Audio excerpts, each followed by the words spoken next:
半夜急诊，接到了一个从酒店打来的电话，病人黄体破裂，需要尽快准备抢救。我不禁感慨，现在年轻人玩得真疯狂。可病人送到手术台上后，我却一眼看到了病人手上那只镯子，那是我送给老婆的生日礼物。大家好，开始今天的分享之前，希望你能给人间烟火点个订阅，我将会分享更多优质的内容。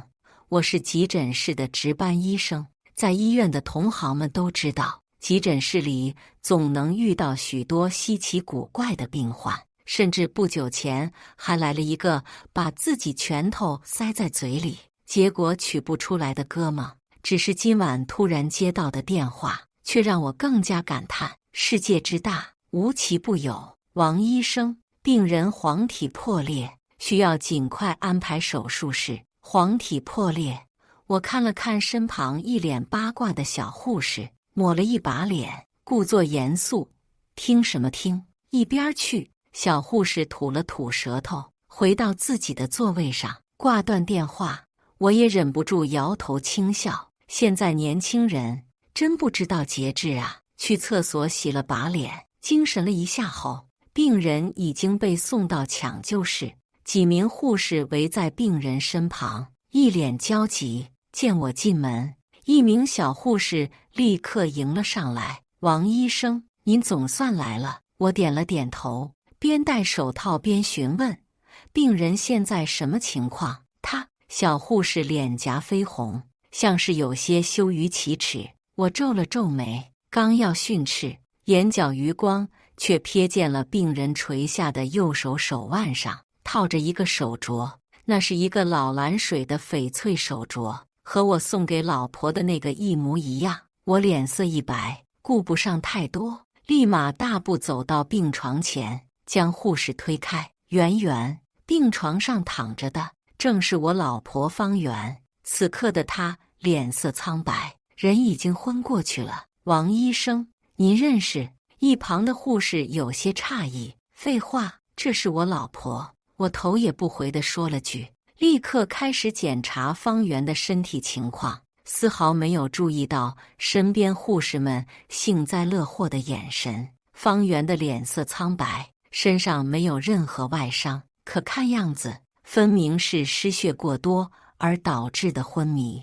难道是内伤？我更加焦急，如果是内伤的话，问题就严重了。可当我的视线转移到他的下半身时，我瞳孔猛地收缩，呆在了原地。方圆的下半身只裹了条浴巾，隐隐透出一抹血红。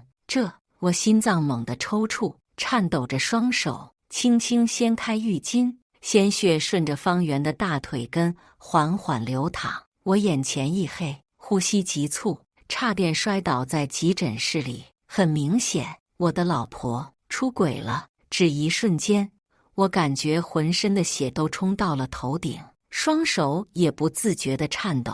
一种被侮辱的愤恨感和怒火在胸腔中灼烧着，几乎让我无法呼吸。任由哪个男人都无法接受妻子出轨的事实。王医生，病人黄体破裂，现在处于大出血状态，我们要不要先？一旁的小护士神色复杂地为我做着说明，尴尬中还带着一丝同情。我深吸一口气，强迫自己冷静。尽管我是方圆的老公，但我同时也是一名医生，我要对自己的患者负责。麻醉剂，准备手术。众人立刻忙碌起来。手术进行得很顺利，将方圆的伤口走了缝合后，我丢下一句送去住院部后，独自一人出了急诊室，站在外面吸烟，一根接着一根。可即便如此，我脑海里依旧全是方圆在别人身下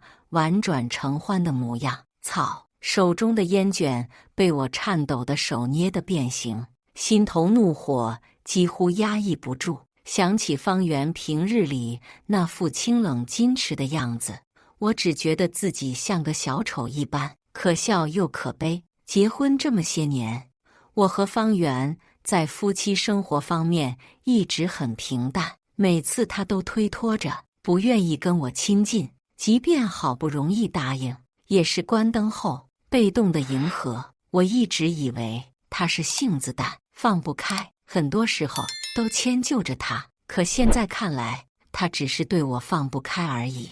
虽然黄体破裂不一定是那方面原因，可方圆他是被人从酒店里抬出来的。等等，酒店？猛抽了一口烟，我脑中灵光乍现，顾不上太多，冲到楼内跟前台的同事叮嘱了一下后，我离开医院，直奔酒店。事情到了这个地步，一切都已经无法挽回，但最起码我要知道那个给我戴绿帽子的男人是谁。到了酒店，酒店的负责人以保护顾客隐私为由，拒绝提供房客的个人信息。但前台的小姑娘似乎看出了什么，在经理走后偷偷告诉我，方圆的确是跟个年轻男人一起来的。出事的时候，男人也在现场，只不过方圆被救护车拉走后，男人就匆匆退房离开了。虽然这些信息帮不到什么忙，但我还是确定了一个重要的信息：方圆的确出轨了。向前台表示感谢后，我拖着沉重的步伐回到医院。回办公室的路上，我注意到周围的医生和护士都在用奇怪的眼神看着我，有同情，有幸灾乐祸。我知道，一定是某个护士多嘴，将事情传了出去。异样的目光让我全身如芒在背，无尽的屈辱感让我恨不得立刻辞职离开这里。方圆已经被送去了住院部，虽然我恨不得立刻冲过去找他对峙，但急诊室又来了病人，为了不耽搁抢救，我只能强压怒火，先为病人治疗，一直到天亮。换班的时候，我才脱身出来，来到方圆的病房。他的麻药劲儿还没过，人还处于昏睡状态。我站在他的病床前，看着这个我熟悉的不能再熟悉的女人，不知怎么，一时间我竟然觉得无比陌生，好像从来没真正认识过她一样。过了半晌，方圆的眼皮抽动，而后缓缓睁开。老公。方圆迷茫地看着我，随后就询问道：我怎么在这里？我冷着脸，目光冰冷地看着他。你怎么在这里？我他妈也想知道。方圆啊，方圆，你真厉害呀，给人玩到黄体破裂，都送急诊室了。你说你怎么在这儿？我瞪着眼睛，几乎是咬牙切齿地说出这句话。方圆一愣，脸上的神情立刻变得慌乱。他急忙解释道：老公，你听我说，这是个误会。他伸手想来抓住我，被我一把甩开。误会？我们结婚3年，我每次碰你，你都跟吃了苍蝇屎一样。老子以为你清纯，结果现在倒好，在外面被人玩烂了。我对着方圆咆哮，宣泄内心的不满。方圆，这么多年，老子到底哪里对不起你？方圆的眼泪顿时就下来了，哭着对我说道：老公，你听我解释，事情不是你想的那样。够了！我怒吼着打断他，丢下离婚2个字后，转身离开。老公，你回来！老公！方圆在后面哭喊，但我却没有丝毫觉得可怜。他婚内出轨，还玩进医院来，让我成为了同事眼中的笑柄。到头来，一句误会就想把我打发了。回到家中，我疲惫地躺在床上，看着床头的结婚照，只觉得一阵恶心，随手丢进一旁的垃圾桶里。出了这种事，这婚我是非离不可。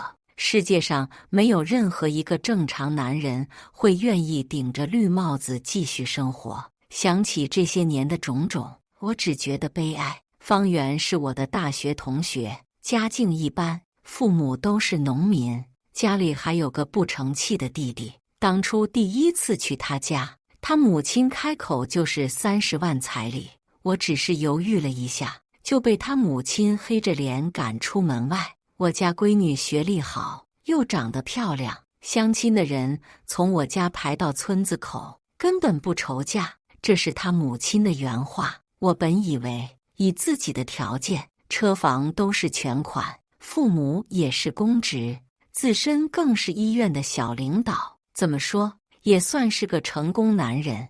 但丈母娘的态度却给了我当头一棒。若不是当初方圆哭着冲我道歉，还说万一我不要他，他妈就会把她嫁给镇长的傻儿子。那时我一时心软，咬咬牙凑了30万送到他家，这才把这门婚事定下。结婚这些年，我自认为待他不薄，就连工作都是我帮他安排的，包括他的家人也多受我照拂。不说多的，光是丈母娘隔三差五问我要的钱，少说也有10多万，又是装修房子，又是要给小舅子交学费，总之理由很多。只是没想到我这样的付出，方圆却是用这种行为来回报我的。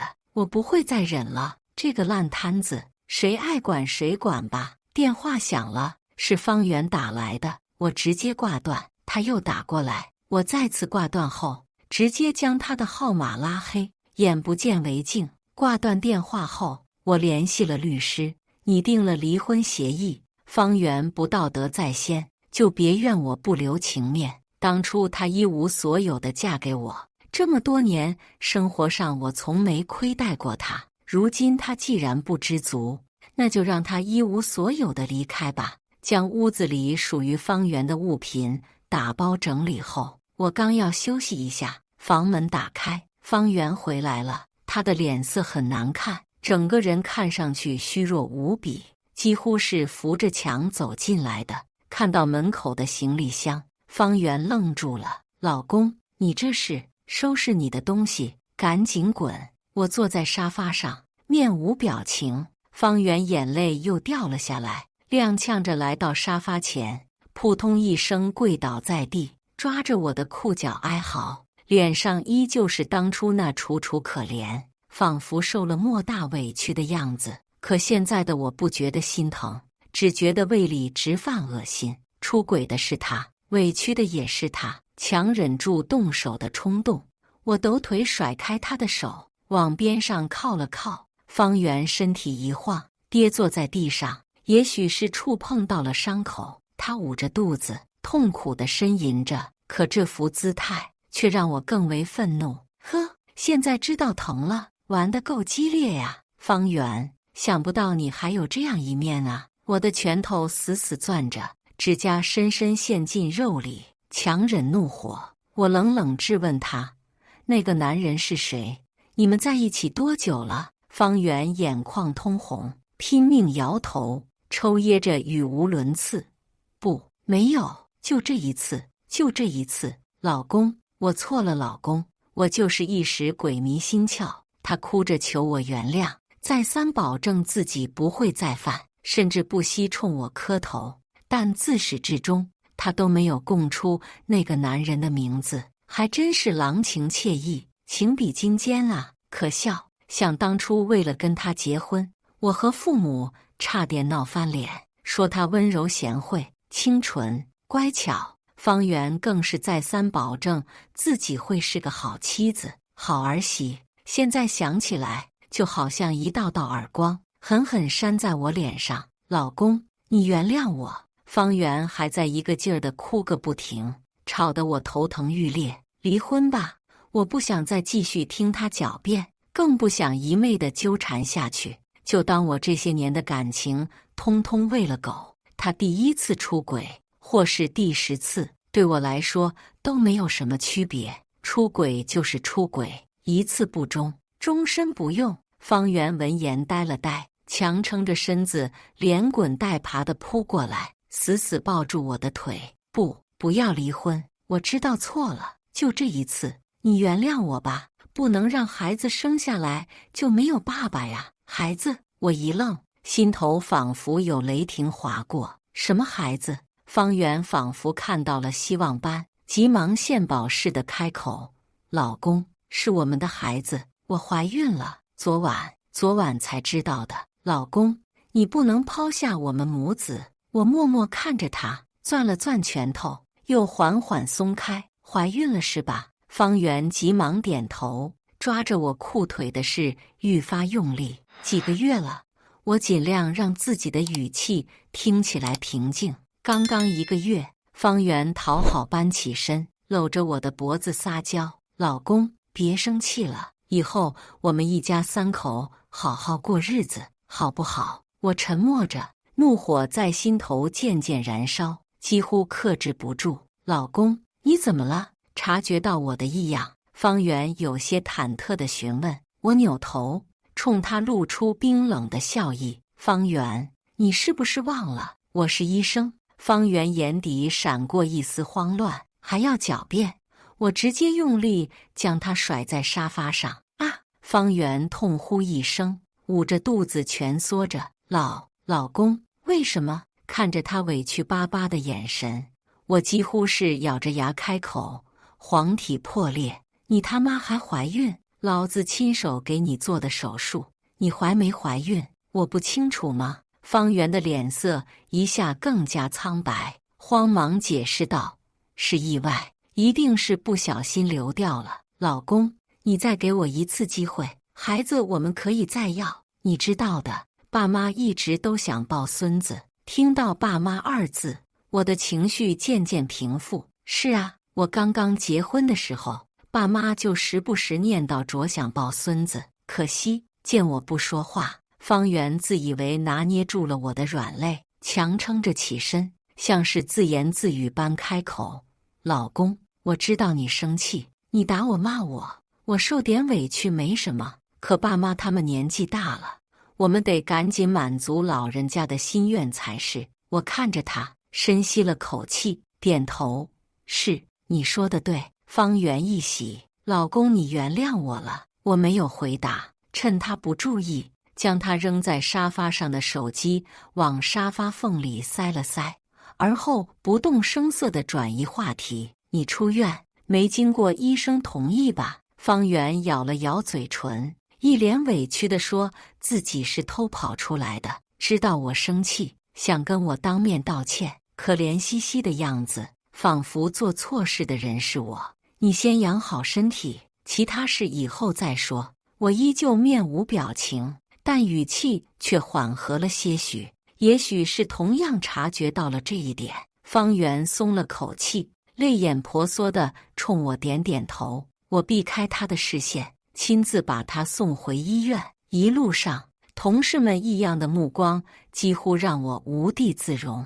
将方圆送到住院部后，我找到方圆当时的检测报告单后，几乎是逃一般离开了医院。报告单上的确有疑似流产的字眼，想来是因为我当时过于愤怒，忽略了这一点。可知道她怀孕，我却更加生气，甚至恨不得冲进医院打死这荡妇。方圆的确怀孕了不假，但这孩子绝对不是我的。结婚前几年，我的确想过和方圆有个自己的孩子，也积极备孕过，但方圆的肚子始终没有什么动静。后来我自己在另一家医院男科体检才发现，原来我有死精症，也就是说，我不可能有自己的孩子。得知这个消息时，我很惶恐，生怕父母知道后难以接受，所以一直隐瞒着，打算之后跟方圆商量一下，去孤儿院领养一个，或者试试做试管。可没想到，方圆居然不仅出轨，还怀上了别人的种。更离谱的是，他竟然还想让我给这个野种当爹，口口声声说第一次，没想到居然连孩子都有了。原本我只是想跟他离婚，从此一刀两断，可现在我不干了。凭什么老子要被这对狗男女这样侮辱？我要他们付出代价。回到家，我从沙发的缝隙中拿出方圆的手机，他的密码我是知道的。他一向大大方方让我查手机，这也是我结婚这么多年都没有怀疑过他的原因。我打开聊天软件，他的聊天记录都很正常，只是这一次我发现他还有小号，估计是疼晕了，没来得及删除登录记录。方圆的小号只有一个人，点进朋友圈，几乎每一张照片都有另一个男人的影子，二人亲昵地依偎在一起，仿佛他们才是真正的一对。我注视着男人的脸，心头一阵恶寒，怎么会是他？这张脸我再熟悉不过，因为那是我从小到大的好兄弟，我和他相识有20多年了。那人叫周鹏，是我的发小。以前他家很有钱，周鹏经常请客吃饭上网。后来他家公司出了问题，几乎一夜之间破产。当时周鹏一家走投无路，四处被人追债，周老爷子毕生心血都付诸东流，一气之下撒手人寰。再加上父母哀伤过度，刚刚大学毕业的周鹏算是一夜之间陷入绝境。为了帮他，我找到了家里开公司的亲戚，也就是我的领导，希望他能施以援手。对于我的善心和所谓的兄弟情谊，亲戚显得不屑一顾，但在我的再三坚持下，还是愿意出手帮忙，拿出一大笔资金。有了这笔钱，周家即将破产的公司有了喘息的余地，但条件却是我在医院工作5年的所有收入都必须上交父母。我一开始还不理解，后来才明白，因为我过于感情用事，那位亲戚害怕我在感情上吃亏，这才提出了这样的要求。当然，这么多年，日常花销上，父母从没有亏待过我。刚刚和方圆订婚的时候，得知他家的情况，我爸妈有些犹豫，但看我坚持，也就没多少什么。我妈甚至偷偷给方圆塞了张卡，告诉他，虽然我这几年没有工资，但我王家不会少了他钱花。这也是为何婚后方圆几乎没什么存款，但买起东西来向来不看价格。结婚这些年，我不止一次感谢父母和亲戚的决定。方圆那一家子简直是吸血鬼，要是钱在我自己手里，恐怕早就被掏空了。如今发生了这样的事，我更是意识到，当初父母那样的做法，恐怕还有另一层深意。长辈们到底是阅历深厚，或许结婚前就看出方圆父母不是什么善茬，只是他们可能更希望我自己去辨别，就算出了什么意外，比如现在我跟方圆闹到离婚的份上，他也不会平白分走任何财产。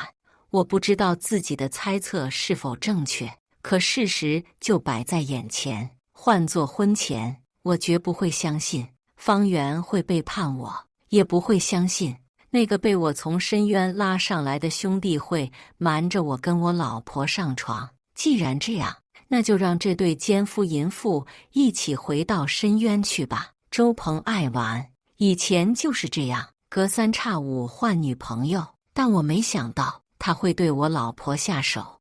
我一个劲儿地将聊天记录往上翻，我想看看他们是什么时候勾搭上的。看着聊天记录里的污言秽语，我几乎不敢相信，平日里清纯冷艳的方圆，背地里居然是这般放浪不堪。宝贝，今晚老地方哦，才不去呢，上次弄得人家疼死了，下次还是去酒店，家里的床不舒服。我猛地握拳，怒火几乎将我燃尽。这对狗男女居然跑到我家里颠鸾倒凤。亲爱的，我买了一套内衣，这次不要再撕坏了哦。嘿嘿，小骚货，不怕你老公看见呢？没事儿，我告诉他我生理期来了，他不敢。看到这儿，我隐约想起，就在1个多月前，我做完手术回到家时已经很晚了。那时方圆还没睡，好像刚洗完澡，脸上有着一抹酡红，发丝也有些凌乱，身上的内衣更是有点少儿不宜。我原以为他是在等我，可刚一碰他，他就一把将我推开，说自己生理期提前了，肚子疼得厉害，晚饭也顾不上吃。我一听，当即去厨房给他准备晚餐。等我端着菜回到卧室，方圆却已经手脚麻利地将床铺收拾整齐，衣服也换成了普通的睡衣。我正准备拿他换下来的内衣去清洗，可他却怎么也不肯。现在想起来，那时候自己还真是个傻逼，都那样了还没发现问题，还在心疼那个贱人。如今翻看着二人的聊天记录，我才知道自己从前有多蠢。两人之间的苟且居然已经持续了将近2年。我突然反应过来，难怪去年年初的时候，方圆突然一反常态，说想出去找工作，说什么在家里待得太久，都快跟社会脱节了。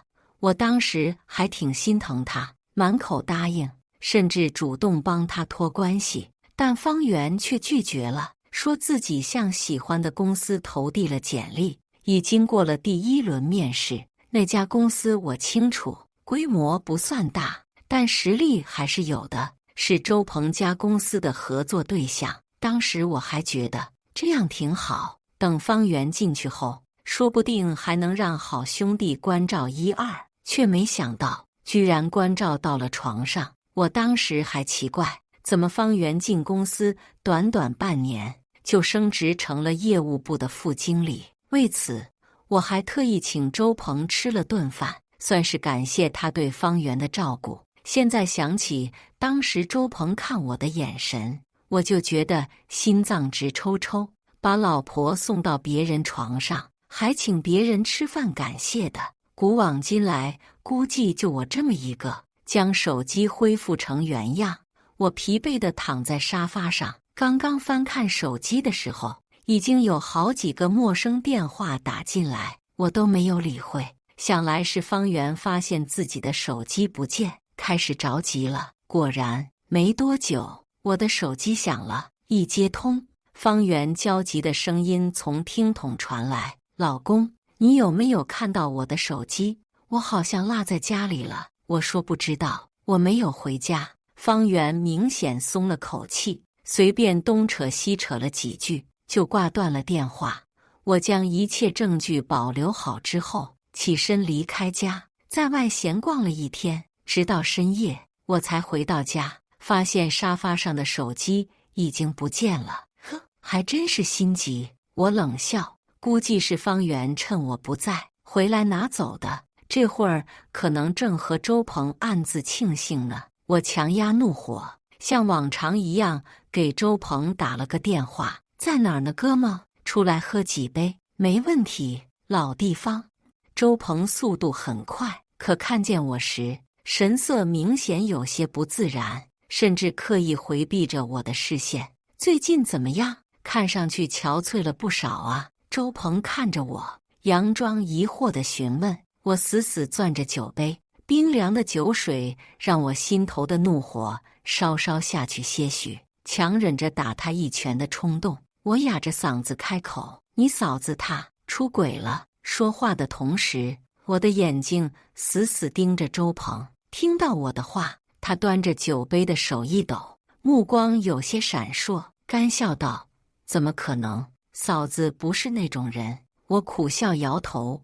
昨晚他和那个奸夫搞到黄体破裂，我亲自操刀做的手术，怎么会有假？周鹏面皮抽搐，似乎是有些紧张，小心翼翼地开口：“那个男的，你知道是谁吗？”我看着他的脸，沉默良久，直到他浑身不自在地干咳一声，我才假装回过神，仰头闷了一大口酒。不知道。周鹏明显松了口气，盯着我，试探着询问：“那你打算怎么办？”“想离婚，但是她怀孕了。”见我似乎有些不忍心，周鹏更加放松，一个劲儿地劝我看在孩子的份儿上网开一面，说结婚这么久，好不容易有个孩子，要是个男孩，不就后继有人了吗？免得家里老人担忧。至于嫂子，你要是难受，就请个育儿嫂呗。孩子也不能没有妈妈。我默然地听着他滔滔不绝，几乎要冷笑出声。后继有人，他倒是打得一手好算盘，又想睡我老婆，又想我替他养孩子。我干脆当着他的面猛灌自己几杯酒后，假装喝多，破口大骂，将那个奸夫骂得狗血淋头。见他不说话，我还拉着他一块儿骂，就当先收点利息。最后分别时，我假装被他说服，表示为了孩子，决定原谅方圆这一次。为了降低他们的警惕心，我还故意拜托父母和亲戚，给周家集团又拉了几个大项目。对此，周鹏对我更为感激，说以后无论如何都要报答我。我冷笑，没有揭穿他，报不报答我无所谓，但很快我就要报答他们这对狗男女了。方圆出院回家第二天，毫不知情的丈母娘碰巧带着小舅子上门了，用脚趾头想都猜得到，这两人肯定是又来要钱的。但今非昔比，我不是那个冤大头，方圆也自知理亏，一个劲儿给他妈使眼色。可丈母娘压根儿没懂其中的意思，要钱的话三番五次被方圆打断，脸一下就拉了下来。小舅子方天也不耐烦地嚷嚷，大骂他姐是个白眼狼，不就几万块，姐夫都没说什么，你嚷嚷个啥？说完，小舅子又嬉皮笑脸地看着我，说自己想开个棋牌室，差5万块，等挣了钱就还给我。我直接以资金周转不开一口回绝，并让他想想办法，把之前借的钱先还给我。这还是我第一次说还钱的事，丈母娘和小舅子自然不会答应，愣了一下就开始撒泼。方圆还想像以前一样央求我，只是话没说完就被我冷冷打了回去。你这么爱你妈和你弟弟，要不回娘家去住吧？见我面色不善，方圆彻底慌了，害怕我又有离婚的念头，直接亲自动手将他亲妈和亲弟弟赶出了家门。毕竟当初结婚的时候，父母承诺过，等生了孩子就奖励方圆一套房子和50万。可能是后续不愁钱花，方圆也就不怎么上心。如今自己出轨的事情曝光，万一我提出离婚，他注定什么都得不到。也因此，这个事情被他重视了起来。再加上只要讨好我，等我彻底继承家业后，他就可以跟周鹏里应外合，将我家族企业吞并，最后再跟我离婚，岂不美哉？这并非我的臆想，而是他跟周鹏的聊天记录写得明明白白。方圆是个狠毒的女人，但可惜她不够了解周鹏，或者说没有我那么了解。周鹏这么多年之所以不结婚，是因为他不想出去玩的时候束手束脚。何况从小就觉得自己高人一等的他，怎么可能娶一个离过婚的女人？也许一开始他就是想尝一下好兄弟老婆的滋味，又或许只是想用方圆来打我家的主意。自古商人重利而轻义，这一点我很清楚，但生而为人不能没有良心。方圆被他哄得团团转，彻头彻尾地沦为了棋子。就这，他估计还想着自己以后的美好生活呢，否则他也不会亲手将娘家人赶走。他不允许任何人来破坏他的计划。将丈母娘赶走当晚，方圆再次爬上我的床，想尽办法来讨好我。我强忍着恶心，没有拒绝。我想看看这个女人到底还有没有底线。这样的生活持续了2个多月。在我上夜班一段时间后，方圆突然打电话告诉我她怀孕了。我心头一阵冰凉，强忍恶心应付了几句，挂断电话。我冲到厕所就是一阵呕吐。不用想，那个孩子一定又是周鹏的。丈母娘在上次过后，竟然也诡异地安静下来。再次上我家来的时候，竟然是不知道从哪儿搞来的生子秘方，逼着方圆喝下。我看着监控传来的视频，看到这一幕，心中冷笑不止。喝吧，最好喝完生个智障出来。又是1个月后，方圆做了第1次产检，是个男孩，只可惜医生在检查中发现这个孩子的发育有问题，很可能是个畸形儿，先天性畸形，几乎没有后天治愈的可能。我皱眉，那就打掉。不能打掉。方圆急了，医生在旁提醒，后天如果需要治疗，可能需要一大笔资金。但方圆根本听不进去，又是哭闹又是哀求。老公，这可是一条生命啊，我们不能不要他，这可是我们的孩子，我舍不得。方圆哭得几乎昏厥，这让我有些恶心的同时，又忍不住从心底升起一丝佩服。为了得到我的家业，他还真是煞费苦心。这演技，演员估计都没他专业。不过可惜，我是导演，剧本在我手里，那就留下，钱不是问题。我大手一挥，说着违心的话，看着方圆激动的神色，我心中冷意更甚。回到家之后，我直接搬到了书房，那间卧室，我连进都不想进去。一想到方圆和周鹏这对狗男女在那张床上对着我们的婚纱照翻云覆雨，我就恨不得一把火烧了这房子，把所有关于那荡妇的一切都烧个干干净净。自从方圆有了孩子后，丈母娘更加喜不自胜，又开始伙同小舅子上门冲我要钱，但我岂能如他们所愿？无奈二人又开始纠缠起方圆，只是方圆自己都分文没有，哪里有钱给他们？一次争吵中，小舅子摔碎了我父亲送我的古董，看着我冰冷的目光，方圆彻底忍不可忍，直接宣布和娘家人断绝关系，甚至不惜报警抓了正在赌博的小舅子。得知消息的丈母娘吓懵了，半夜跑来找我，想让我帮忙给小舅子做担保。不等我说话，方圆直接表明是他举报的。你个小贱种，反了你了！丈母娘怒火中烧，也不管自己女儿还带着肚子，上前就开始推搡。可这一推却出了意外，后退的方圆一脚踩空，踉跄着摔倒，肚子更是狠狠重在桌角。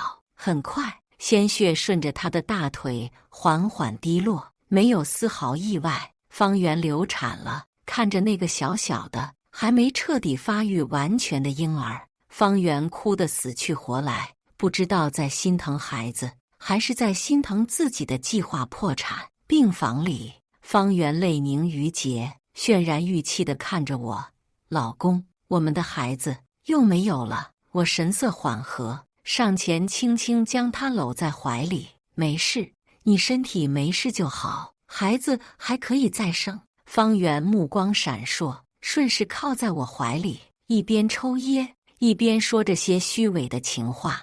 我忍着心头的烦躁，心中盘算着，也差不多该收网了。3天后，方圆所在的公司内部爆出一段监控录像，画面内方圆带着周鹏蹑手蹑脚地钻进老板办公室里，翻箱倒柜，又掏出 U 盘，在笔记本上操作了半天。做完这一切，二人才悄悄离开。他们自以为做得天衣无缝，可却没想过，为什么停电当天，饮水机还在正常运转，而一个老板的电脑怎么会连密码都没有？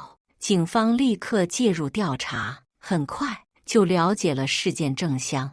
被戴上银手铐的那一刻，周鹏还一脸茫然。一夜之间，周氏集团再次回到当初那般绝境中，但这次没有人再会拉他一把。周鹏在狱中给我打电话，希望我能帮他交了1000万罚金。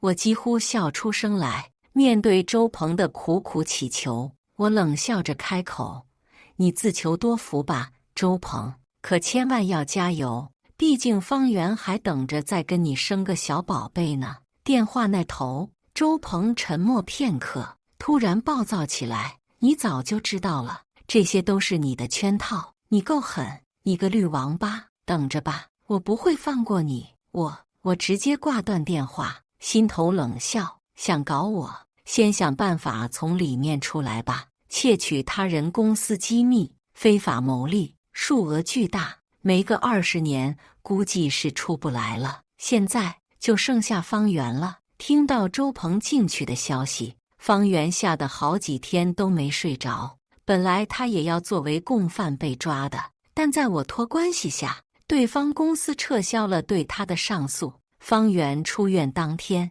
我大摆宴席，面对方圆疑惑的目光，我笑着说这是为了庆祝我们放下过去，开始新的生活。方圆感动得鼻涕眼泪横流，殊不知我为他准备的才是真正的大礼。宴席开始，我热情地招呼丈母娘一家，还拉着方圆跟他们道歉。可能是知道自己如今只能把宝压在我身上，方圆也老实了许多，不再和家人闹别扭。酒过三巡，该正戏登场了。我走上台，拿起话筒：“各位，很高兴大家今天能够捧场。”众人纷纷安静下来。我的妻子历经磨难，如今风波总算过去，希望我们彼此以后都够拥有新的生活。众人高高举杯，方圆捂着嘴，在我的眼神示意下走上舞台，接过话筒，感谢我的老公，在我最痛苦、最艰难的时候向我伸出援手。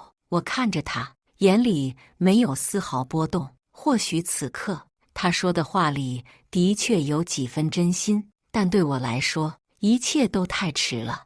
我来到舞台边的电脑旁，在所有人的目光集中在方圆身上时，插上了一个 U 盘。方圆还在动情地发表着演讲，殊不知台下众人的目光早就被身后的大屏幕吸引。那上面展示的是方圆和周鹏不堪入目的聊天记录，以及亲子鉴定书。说得好听，这女的背地里居然还喜欢这种调调。王医生真可怜，摊上这样一个荡妇。方家一家子早就慌了神，匆匆商议了几句后，逃也似的离开了宴会厅。方圆也察觉到了异常，一扭头，脸色瞬间变得煞白，一脸不可置信地盯着我。为什么？我没有说话，只是来到他面前，掏出早已准备好的离婚协议书，签了吧。方圆崩溃了，不顾众人的目光，跪在地上拼命祈求我的原谅，让我看在他为我怀了2个孩子的份上原谅他。我蹲下身，用只有他能听到的声音开口：“孩子，我倒是忘了告诉你，我有死精症，这辈子都不可能有孩子。”方圆的哭泣声戛然而止，猛地抬起头，呆呆地看着我，